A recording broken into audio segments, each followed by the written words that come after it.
जय हिंद दोस्तों। तो शुरू करें। आज हम लोग पढ़ेंगे, इस चैप्टर को धीरे धीरे आगे बढ़ाते जा रहे हैं हम लोग, जिसमें आज का शुरुआती बिंदु है प्रदीप्त और अप्रदीप्त वस्तु, यानी लुमिनस बॉडी और नॉन लुमिनस बॉडी। तो जानते हैं क्या होता है प्रदीप्त वस्तु और क्या होता है अप्रदीप्त वस्तु। जो वस्तु प्रकाश उत्सर्जित स्वयं करे, जो वस्तु प्रकाश उत्सर्जित स्वयं करे उस वस्तु को प्रदीप्त वस्तु कहते हैं। फिर से, जो वस्तु प्रकाश स्वयं उत्सर्जित करे उस वस्तु को क्या कहते हैं? प्रदीप्त वस्तु। जैसे सूर्य, तारे, बल्ब का मतलब फ्यूज बल्ब नहीं, अच्छा वाला बल्ब जो आपको समझ में आ रहा होगा। ट्यूबलाइट जो देखे हैं, ट्यूबलाइट, लालटेन, ये सभी वस्तु ऐसे है। जुगनू भी कह सकते हैं एक तरह से, जुगनू, ये सब ऐसे वस्तु होते हैं जो प्रकाश स्वयं उत्सर्जित करते हैं। तो जो वस्तु प्रकाश स्वयं उत्सर्जित करे उस वस्तु को क्या कहते हैं? प्रदीप्त वस्तु। एग्जाम्पल में दिख रहा होगा आपको, सूर्य, तारे, बल्ब, जुगनू, ये सभी वस्तु कैसे है? प्रदीप्त वस्तु। अब इसका अपोजिट है अप्रदीप्त वस्तु। तो आप लोग को उम्मीद होगा, हमको उम्मीद होगा कि आप लोग को समझ में आ रहा होगा। जैसे यहाँ पर प्रदीप्त वस्तु का डिफिनेशन हमने क्या दिया कि जो वस्तु प्रकाश उत्सर्जित करता है उस वस्तु को प्रदीप्त वस्तु कहते हैं। और जो वस्तु प्रकाश उत्सर्जित न करे, यानी प्रकाश उत्सर्जित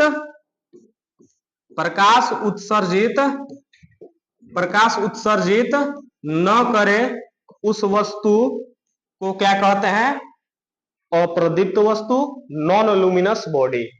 फिर से समझते एक बार, जो वस्तु प्रकाश उत्सर्जित करे उस वस्तु को क्या कहते हैं? प्रदीप्त वस्तु। जैसे सूर्य, तारे, बल्ब, जुगनू। और जो वस्तु प्रकाश उत्सर्जित न करे उस वस्तु को क्या कहते हैं? अप्रदीप्त वस्तु। जैसे आप लोगों को पता होगा चंद्रमा, चौंकिए मत, चंद्रमा बिल्कुल सही है, अप्रदीप्त वस्तु ही है।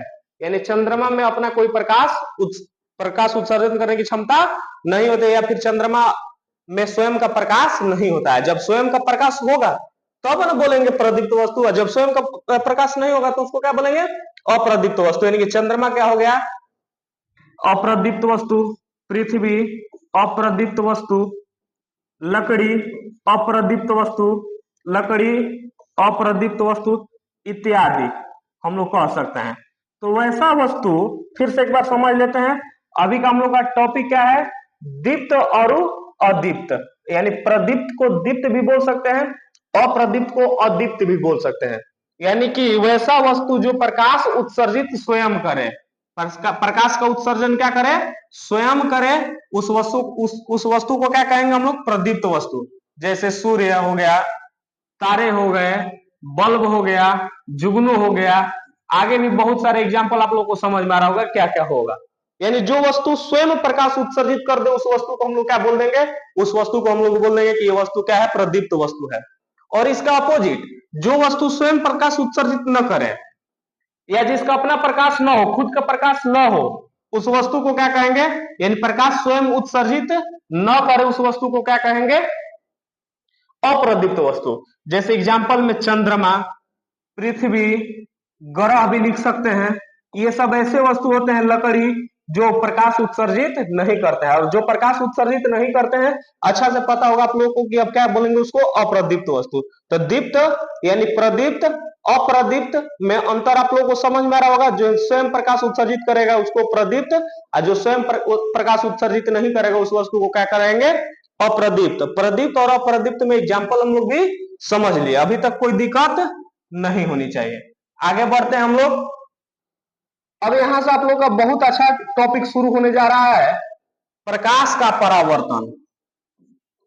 प्रकाश का परावर्तन, प्रकाश का परावर्तन, प्रकाश का क्या बोलेंगे? परावर्तन। इस टॉपिक में सबसे पहले जानते हैं कि परावर्तन होता क्या है। तो आप लोग को एक बार डेफिनेशन इसका समझा देते हैं। प्रकाश का परावर्तन क्या होता है? जैसे प्रकाश किसी माध्यम में गमन कर रहा है, किसी माध्यम में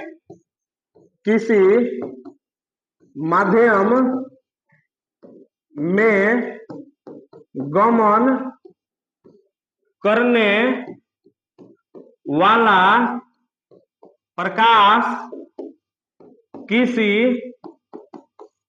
दूसरे माध्यम के सतह से टकराता है तो प्रकाश का कुछ भाग पुनः उसी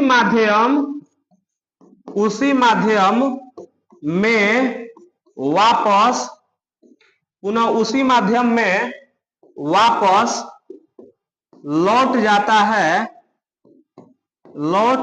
है। इस क्रिया को प्रकाश का परावर्तन कहते हैं। डरिए मत, देखने में ही आपको बड़ा परिभाषा लग रहा है, लेकिन बड़ा परिभाषा है नहीं, आपको समझा देते हैं। अब प्रकाश किसी माध्यम में गमन कर रहा है, गमन करने के बाद मान लीजिए कि उधर से लाइट आ रहा है हमारे बोर्ड की तरफ, एग्जाम्पल से समझिए, उधर से लाइट आ रहा है हमारे बोर्ड की तरफ और बोर्ड पर पड़ेगा, तो पड़ने के बाद इस माध्यम यानी बोर्ड जो है इसको क्या करेगा, लाइट को आगे जाने देगा कि वापस लौटा देगा, यानी कि इसको आर पार नहीं होने देगा। सही बोल रहे हैं? यानी कि जब प्रकाश किसी माध्यम से गमन करते हुए आता है तो जिस माध्यम के सतह पर टकराता है, यानी कि ब्लैक बोर्ड के इस सतह से टकराकर प्रकाश का कुछ भाग क्या हो जाएगा, वापस लौट जाएगा। उसी घटना को क्या कहते हैं, प्रकाश का परावर्तन। फिर से एक बार समझा देते हैं, नॉर्मल सिंपल भाषा में कहे ना तो प्रकाश को किसी सतह से टकरा कर लौटने की घटना को ही प्रकाश का परावर्तन कहते हैं। यानी कि प्रकाश गया किसी सतह से टकरा के वापस आ गया तो उस घटना को क्या कहेंगे, प्रकाश का परावर्तन।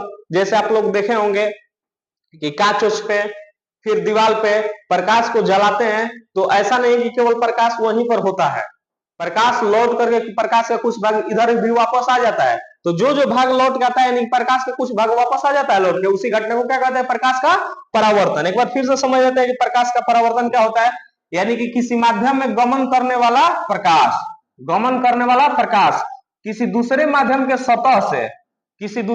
के सतह से टकराता है, तो यानी किसी दूसरे माध्यम के सतह से टकराएगा तो उस प्रकाश का कुछ भाग क्या होगा, पुनः उसी माध्यम में वापस आ जाता है, पुनः उसी माध्यम में वापस लौट जाता है। जिस घटना को यानी कि जिस क्रिया को हम लोग क्या कहते हैं, प्रकाश का परावर्तन कहते हैं। कोई दिक्कत नहीं, इसको एग्जांपल से समझते हैं कि प्रकाश का परावर्तन क्या होता है। अब जैसे समझिए कि मान लीजिए कि ये सतह हो गया, इसका दूसरा भाग एक ऊपर वाला हो गया, एक नीचे वाला भाग को हम लोग पेंट किए हैं, नीचे वाला भाग को हम लोग क्या किए हैं, पेंट किए हैं। तो मान लीजिए कि प्रकाश ऐसे आया, प्रकाश ऐसे यहां पर आया, टकराएगा, टकराने के बाद प्रकाश का जो कुछ भाग होगा ना वापस उसी माध्यम में लौट गया। यानी कि यहां पर प्रकाश आया, यहां ऐसे आ रहा है, आने के बाद इस सतह से टकराया, टकराने के बाद इसका कुछ भाग क्या हो गया, लौट गया, टकराने के बाद कुछ भाग क्या हो गया, लौट गया। तो लौटने की घटना ही क्या कहलाती है, परावर्तन। लौटने की घटना ही क्या कहलाती है, परावर्तन। और जिस सतह से प्रकाश जिस सतह से टकरा कर वापस लौट जाता है उस सतह को हम लोग कहते हैं, क्या कहते हैं, परावर्तक सतह। फिर से समझिए, जब प्रकाश किसी सतह से टकरा के वापस लौट जाएगा तो इस घटना को क्या कहेंगे, प्रकाश का परावर्तन। अब प्रकाश जिस सतह से टकरा के लौटेगा उस सतह को क्या कहेंगे, प्रकाश का परावर्तक सतह। फिर से जब प्रकाश किसी सतह से टकरा करके लौट जाता है, उस घटना को कहते हैं प्रकाश का परावर्तन। और जिस सतह से टकरा के लौटेगा, यानी कि यहाँ पर टकरा के लौटा तो ये घटना हो गया क्या, प्रकाश का परावर्तन। और जिस सतह से टकरा के लौटा, यानी कि इस सतह से टकरा के लौट रहा है, तो यही सतह क्या कहलाएगा, परावर्तक सतह। यहां तक कोई दिक्कत